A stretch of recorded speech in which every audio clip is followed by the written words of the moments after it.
Okay, so really this is just an update on the last part of the tutorial with regards to how this spell checker actually works. Now this is the code that we were left with in the last part, and the problem being here is if we were to come over and search, for example, the word academy, which is obviously spelt correctly, we still have a suggestion returned here despite the fact that the word academy has actually been found in the dictionary. Now the reason for this is in our code we're actually checking in this line if the word exists within this words row array.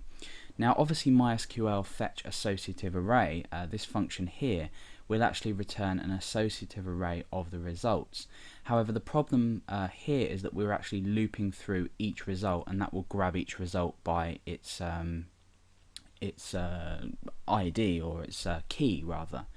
So the problem here is that when we're doing this, words row will only contain actually one single value, which is the first returned by this query. So to test this, I'm going to go ahead and use print r just up here and exit underneath. Now inside print r, I'm just going to type in words, which is the results that we retrieved from here, and let's just go ahead and take a look at the result. So when I refresh here, you can see, oops, yeah, we need to say MySQL fetch assoc in there. So printar is just going to print a textual representation of our array, and MySQL fetch associative array function actually goes ahead and takes an array from the results. So hopefully that's clear. When we refresh, you can see we've only got the first word that's returned. Now obviously because we're using a while loop, that would loop through every single result, and therefore this renders this inArray function pointless in this case, because we're searching for the word inside the array that only contains one result. So what we need to do is, to make this spell checker actually work properly and more accurately, is to, I mean, it would still work if the word's spelled incorrectly, that doesn't make a difference, but with words that are currently in the dictionary, you may find you'll run into trouble. So what we're going to go ahead and do is remove this inArray function here, and we're going to make a few changes to our code. Now one thing you might have noticed is I've replaced left with substring here. I did that just before I recorded this video. Essentially substring function in MySQL works the same as the substring function in PHP. Notice though we're starting at 1 because MySQL will take each character as starting at 1, whereas in PHP we use 0. So this is essentially the same as the left function that we used in the last part of the tutorial. So apart from that, all of the code is correct, and it's as you saw in the last part, but we're going to make a few changes. Now I'll explain first what we actually need to go ahead and do, and the first thing to do is to actually check whether the word exists in this database table.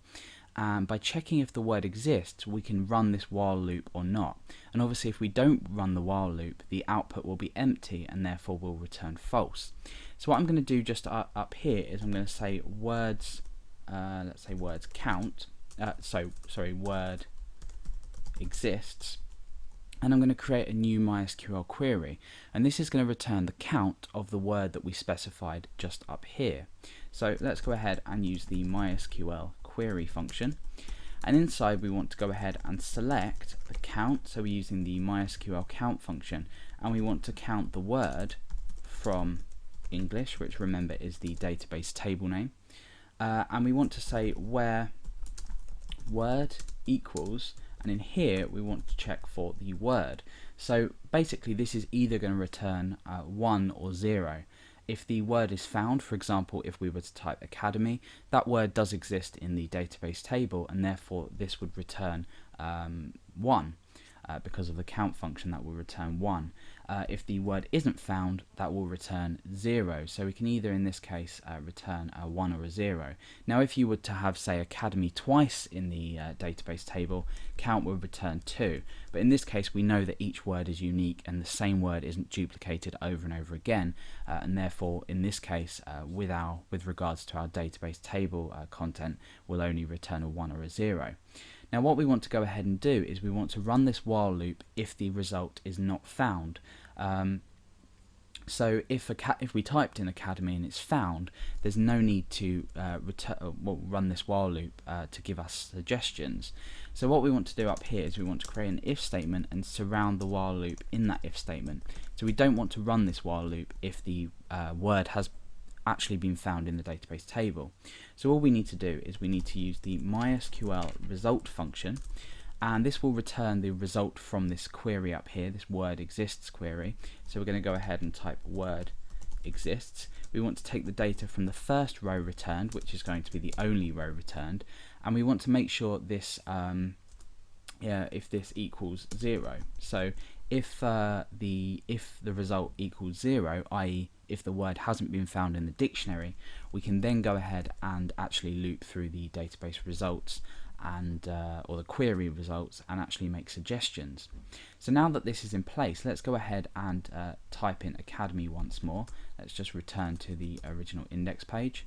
Let's go ahead and type in academy, and you'll see that the difference now is that it says academy spelled correctly or no suggestions found, obviously owing to the functionality that we created earlier down here. So now that that's done, let's go ahead and try and spell academy incorrectly. So we're going to put an A instead of an E. So if I click check, you see that academy is one of the suggestions found. The same with the word similar. If we were to spell that incorrectly, similar, then we have the list of results. So now we know that the spell checker is functioning to its best ability. In the last part, the spell checker was working, but it didn't take into account the fact that the word exists already, so that was a mistake on my part. Okay, so another thing just to mention is we may need to go ahead and escape the data when we use the substring of the word just here.